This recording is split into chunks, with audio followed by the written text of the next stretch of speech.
Halo semuanya, apa kabar? Semoga tetap dalam keadaan yang sehat ya. Di video kali ini kita akan melihat alur cerita dari sebuah film rilisan tahun 2019 lalu yang berjudul Convoy 48 yang disutradarai oleh Fyodor Popov. Sebuah film yang diangkat berdasarkan kisah nyata di tahun 1943 lalu, di mana saat itu negara Uni Soviet dalam usaha perangnya melawan tentara Nazi Jerman berhasil memecah blokade dari pasukan tersebut yang sudah mengepung kota Leningrad selama 1,5 tahun belakangan ini, hingga membuat jutaan warga kota itu mati kelaparan karena tidak dapat berbuat banyak. Uni Soviet berhasil membangun koridor atau jalur pintas ke kota itu, yang mana jalur tersebut membentang dari kawasan Schliesselburg menuju Leningrad dan masuk melalui celah blokade yang berhasil mereka tembus tersebut. Pembangunan koridor berupa rel kereta ini dimaksudkan agar memudahkan mereka mencapai Leningrad dari Moskow, sehingga mereka bisa memindahkan warga serta menyuplai beberapa keperluan ke sana. Tetapi walaupun mereka sudah berhasil, rupanya dalam pelaksanaannya tidak serta-merta berjalan dengan lancar, karena terdapat area terbuka yang sering menjadi titik penyerangan oleh pihak tentara Jerman.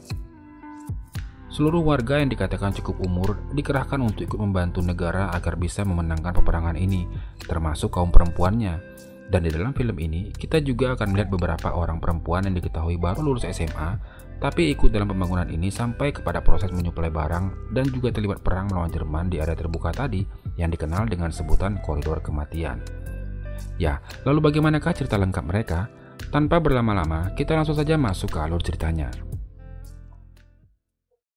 Film diawali dengan memperlihatkan sejumlah petinggi militer Soviet yang sedang membahas tentang situasi jalur mereka untuk menuju Leningrad terancam akan bermasalah pada satu areanya karena sejumlah tentara Nazi sudah menduduki dataran tinggi yang tidak jauh dari daerah tersebut.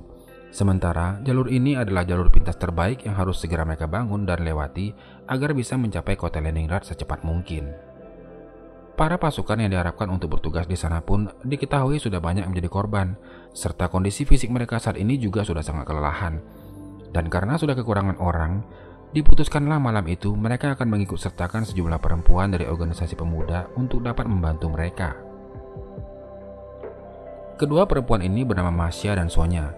Selama bergabung di organisasi pemudanya atau Komsomol, mereka berdua telah mengikuti setidaknya 10 bidang pembekalan diri di masyarakat, termasuk diantaranya adalah cara berlindung dari serangan udara dan juga pernah ikut ambil bagian dalam tugas penataan kota.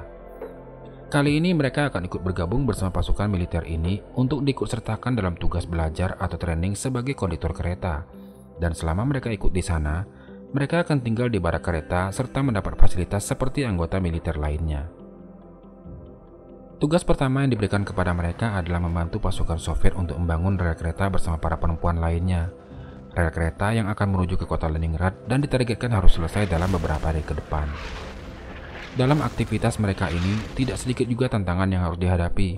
Selain adanya sedikit konflik antara pekerja, tidur di kamp sementara yang dibuat sedemikian rupa di tengah hutan, sampai kepada datangnya serangan dari pihak Jerman melalui udara yang tidak lain untuk menghambat laju pergerakan mereka. Singkat cerita, rel kereta tersebut berhasil mereka bangun dalam 17 hari. Sebuah rel dadakan yang membentang dari permukaan sungai Neva dan hanya ditopang oleh bongkahan es dari air sungai yang sedang membeku. Lalu scene film berpindah ke kantor militer Soviet di tempat lain yang menunjukkan percakapan antara seorang komandan dengan seorang anggotanya bernama Fyodorov. Uni Soviet berencana untuk memulai pergerakan bolak-balik mereka dari Moskow ke Leningrad dengan memanfaatkan rel kereta yang sudah selesai dibangun tadi, dan Fyodorov lah yang ditunjuk untuk memimpin regu lokomotif yang disebut Convoy 48 yang baru saja dibentuk ini, yang tidak lama lagi akan segera bertugas. Fyodorov langsung berangkat ke kota Moskow saat itu juga, dan bertemu dengan Ivanov serta Petrovich yang juga menuju ke tempat yang sama. Sementara itu, di tempat lain, setelah selesai membangun rel kereta tadi, Masya dan para pekerja perempuan lainnya dikirim berangkat ke Moskow juga untuk mulai mendapatkan training selanjutnya sebagai konduktor kereta. Setelah sampai di Moskow dan mendapatkan pengarahan lebih lanjut dari komandan setempat, keesokan harinya Fyodorov lalu memulai tugasnya, yang mana Masya dan Sonya juga ikut bergabung menjadi anggotanya. Pada briefing pagi ini, ia menguraikan tugas yang akan menjadi tanggung jawab mereka serta pengaturan pekerjaan yang harus mereka pahami bersama. Setiap kereta ini akan berangkat dengan jeda sekitar 5 menit dan mereka akan berhenti di beberapa stasiun untuk menambahkan persediaan air dan log kayu sebagai bahan bakar serta melakukan beberapa pengecekan teknis kereta. Dari Moskow mereka berangkat dan kini sudah tiba di stasiun Schliesselburg, yang mana setelah ini mereka akan melewati rel yang sebelumnya sudah mereka bangun yang melintasi sungai Neva tadi. Rasa khawatir pun muncul di antara mereka, karena memang rel ini hanya ditopang oleh es saja, dan kemungkinan akan terjadinya retakan atau amblas sangat mungkin terjadi jika rel tersebut menerima beban yang berlebihan. Setelah berhasil melewati Sungai Neva, kini mereka akan melewati kawasan terbuka yang mereka sebut dengan koridor kematian. Di kawasan ini mereka menjadi sasaran empuk oleh pihak Nazi yang sudah menguasai dataran tingginya. Dan pada awal perjalanan ini, bisa dibilang mereka belum memiliki rencana apapun untuk bisa aman dari serangan itu, karena mereka mengandalkan pihak militer Soviet yang informasinya juga ada di sekitar area itu untuk melindungi mereka. Mereka tidak punya alat komunikasi antara satu kereta dengan yang lainnya, sehingga mereka harus menginformasikannya secara manual seperti yang dilakukan perempuan ini. Ia akan memberikan pesan kepada kereta yang di belakangnya tentang apa yang terjadi di depan sana. Dan kali ini, ia mengabarkan bahwa salah satu gerbong kereta yang ada di depan sedang bergerak mundur karena terlepas akibat serangan artileri Jerman.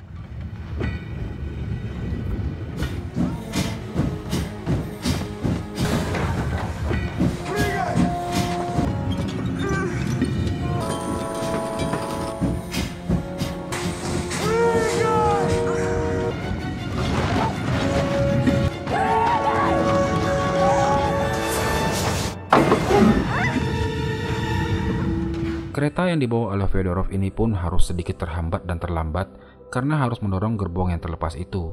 Namun beruntung saja malam itu mereka tidak menemui kendala yang cukup berarti. Keesokan paginya mereka sampai di stasiun Cherepov, sebuah kawasan yang sangat berbeda dengan daerah lainnya di Soviet kala itu. Tempat ini seperti tidak sedang dalam keadaan perang. Tidak ada pengepungan dan kelaparan seperti yang sedang terjadi di kota Leningrad. Seakan-akan tempat ini menjadi tempat beristirahat dan menenangkan diri setelah semalam mereka mendapat gempuran dari pihak Jerman, sekaligus tempat untuk mempersiapkan diri lagi sebelum melanjutkan perjalanan dan menerima gempuran lainnya. Di tempat ini mereka bisa mendapatkan tambahan persediaan makanan untuk dibawa ke Leningrad, dan memanfaatkan waktu istirahat tersebut, Fyodorov bersama pimpinan regu lainnya berdiskusi terkait kejadian penyerangan yang mereka alami di perjalanan tadi, di mana dalam pembicaraan mereka ini, mereka akan menggunakan bom asap di sekitar kereta untuk mengelabui pihak Jerman yang mengintai mereka dari kejauhan. Setelah urusan mereka selesai di stasiun Cherepov ini, mereka kembali melanjutkan perjalanannya, dan kali ini mereka akan kembali melewati jalur terbuka lainnya yang juga menjadi titik serang dari pihak Jerman. Mereka menambahkan kecepatan kereta, berharap dapat dengan cepat melewati jalur itu dan juga melemparkan bom asap yang sudah mereka persiapkan. Tetapi rupanya saat itu kereta ini mengalami sebuah kebocoran yang diduga akibat penambahan kecepatan ini tadi. Masya yang mengetahui hal itu lantas panik dan lalu naik ke atas kereta untuk memastikan tempat kebocoran itu. Sementara di ruang kendali, Petrovich yang juga menyadari kondisi itu segera menghentikan laju kereta yang lantas membuat Masya terlempar dan jatuh di antara tumpukan lok kayu ini. Dan karena kebocoran ini juga, Fyodorov dan anggota lainnya terpaksa harus turun untuk mencari sumber kebocorannya, di mana Jerman terus saja menggempur mereka yang mengakibatkan salah seorang dari mereka bernama Veselov tidak selamat dalam peristiwa itu. Melihat kondisi mereka yang sulit untuk bergerak, Fyodorov mau tak mau berinisiatif memancing tembakan itu ke arahnya dengan cara menjalankan kereta dan melepaskan gerbong yang di belakangnya. Hal ini ia lakukan agar rekan-rekannya bisa mendapatkan cukup waktu untuk mencari sumber kebocoran tadi. Tindakan Fyodorov ini tentu saja membahayakan dirinya. Ledakan salah satu artileri yang sangat dekat dengan kereta itu menghempaskan lentingannya dan tepat mengenai dadanya. Masya yang rupanya masih ikut dalam kereta itu berhasil membebaskan dirinya dari tumpukan kayu ini dan kemudian menghentikan serta membawa mereka kembali ke gerbong di belakangnya dan langsung melanjutkan perjalanan karena para anggota lainnya tadi juga sudah berhasil menyelesaikan masalah kebocoran tersebut. Keesokan harinya mereka pun tiba di kota Leningrad, yang mana tak lama setelah itu mereka bisa merasa cukup puas setelah mendengar pengumuman dari pemerintah setempat yang secara tidak langsung menginformasikan bahwa berkat adanya konvoi 48 ini sangat membantu tiap warga dan militernya, terutama dalam hal penambahan bahan makanan kepada mereka, sehingga pemberian jatah bahan makanan ke setiap orang juga bertambah. Mereka merayakan keberhasilan itu dengan jamuan makan malam, bernyanyi dan bersenda gurau satu sama lainnya, dan di sela-sela waktu Ivanov memperkenalkan seorang anak muda yang merupakan kerabat dekatnya kepada Fyodorov. Ivanov bermaksud untuk memasukkannya ke dalam regu konvoi 48 tersebut menggantikan Veselov yang sebelumnya sudah mati. Pemuda ini bernama Kesha, dan setelah mengetahui latar belakang serta pengalamannya, Fyodorov pun menerimanya tanpa ia ketahui bahwa pemuda inilah nanti yang akan menjadi pengkhianat dalam timnya. Singkat cerita, 2 bulan pun berlalu, yang mana tercatat mereka sudah melakukan perjalanan ini sebanyak sekitar 50 kali. Dan untuk perjalanan balik mereka ke Moskow kali ini, mereka dipercayakan untuk membawa sebuah gerbong istimewa, sebuah gerbong yang membawa sekian banyak anak-anak dari korban perang. Perjalanan mereka ini juga akan ditemani oleh beberapa anggota militer khusus, karena rupanya salah satu gerbong yang akan mereka bawa memuat sebuah mesin bernama Cyclotron, sebuah mesin yang dapat membantu percepatan dalam pembuatan senjata nuklir yang diketahui sedang dalam tahap perencanaan oleh Soviet kala itu. Tetapi rupanya dalam perjalanan mereka kali ini, mereka mendapat kendala yang cukup berat dari perjalanan-perjalanan sebelumnya. Pertama, sebelum melewati koridor kematian, mereka harus memindahkan sebuah bom yang jatuh tepat di antara rel kereta yang saat itu tidak berhasil meledak namun masih dalam kondisi aktif. Dan kedua, saat mereka melewati koridor kematian, gerbong yang membawa anak-anak ini tadi terlepas dari pengunci akibat ledakan peluru artileri yang mengakibatkan gerbong tersebut bergerak mundur kembali ke area terbuka.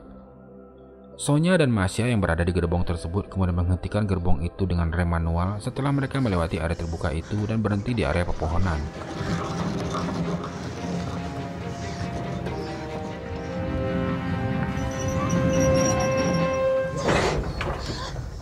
Mereka berdua berpikir untuk bisa dibantu dorong oleh kereta lainnya di belakang, sehingga Sonya turun dan segera berlari ke arah belakang untuk memberi peringatan pada kereta yang akan segera datang.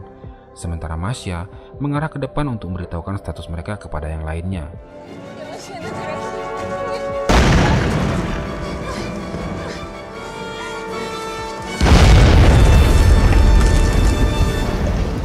Ivanov, Rodriguez, dan Kesha berusaha memperbaiki pengait yang rusak tadi, sementara Fyodorov sempat bersitegang dengan komandan militer yang ikut bersama mereka tadi. Komandan ini menginginkan agar mereka terus maju agar mesin cyclotronnya bisa segera dibawa pergi dari situ dan membiarkan gerbong bersihkan anak-anak itu didorong oleh kereta yang di belakang mereka. Tetapi Fyodorov berpikir untuk kembali menarik gerbong tersebut karena sudah menjadi tanggung jawabnya dan tidak ingin menghambat kereta lainnya. Masya yang juga sudah ada di sana sejak tadi dan melihat perdebatan mereka, lantas diam-diam melepas pengait gerbong yang bersihkan mesin itu, yang membuat gerbong ini juga ikut mundur dan mengarah ke gerbong anak-anak tadi. Sehingga dari situ, komandan ini pun akhirnya tidak bisa berdebat lebih panjang dengan Fyodorov. Fyodorov lalu mengatur rencana dengan regu bagian penembaknya, di mana saat mereka mundur untuk menarik gerbong tadi, mereka juga akan memberikan perlawanan kepada pasukan Jerman itu.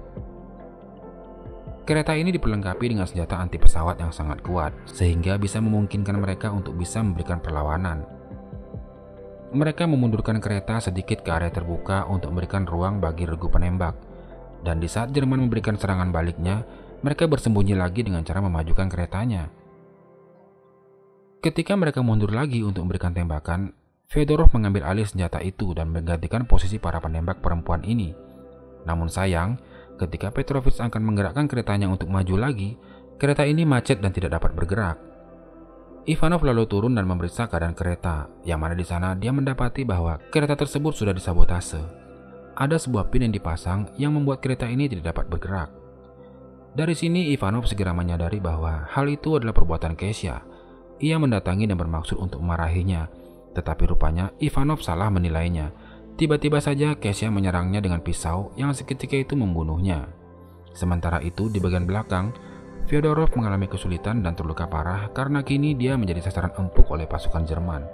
Begitu juga dengan Rodriguez yang dari tadi bertugas melemparkan bom asap di sekitar mereka harus mati akibat terkena ledakan tersebut. Tidak diceritakan dalam film siapa Kesha ini, namun tampaknya dia adalah mata-mata Jerman. Setelah ia menumbangkan Ivanov, ia juga menyerang Petrovich yang ada di ruang kendali.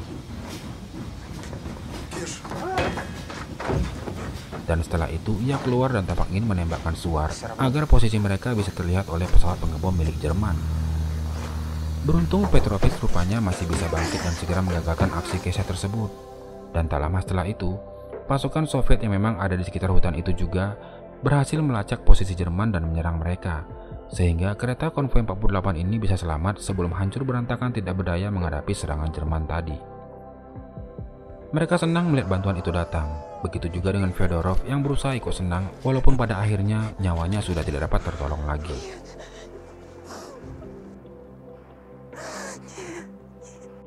Ya, regu konvoi 48 ini berhasil menjalankan tugasnya dan tiba di Moskow dengan selamat, walaupun mereka harus kehilangan pemimpin dan beberapa anggotanya.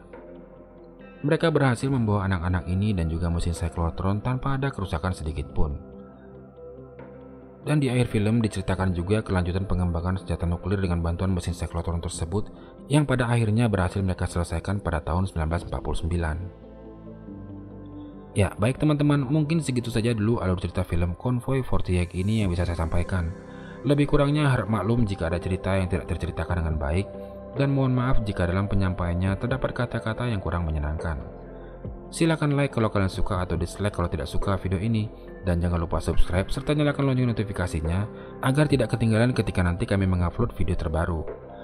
Akhirnya saya William pamit undur diri, terima kasih sudah memperhatikan, tetap jaga kesehatan ya dan sampai jumpa di video berikutnya.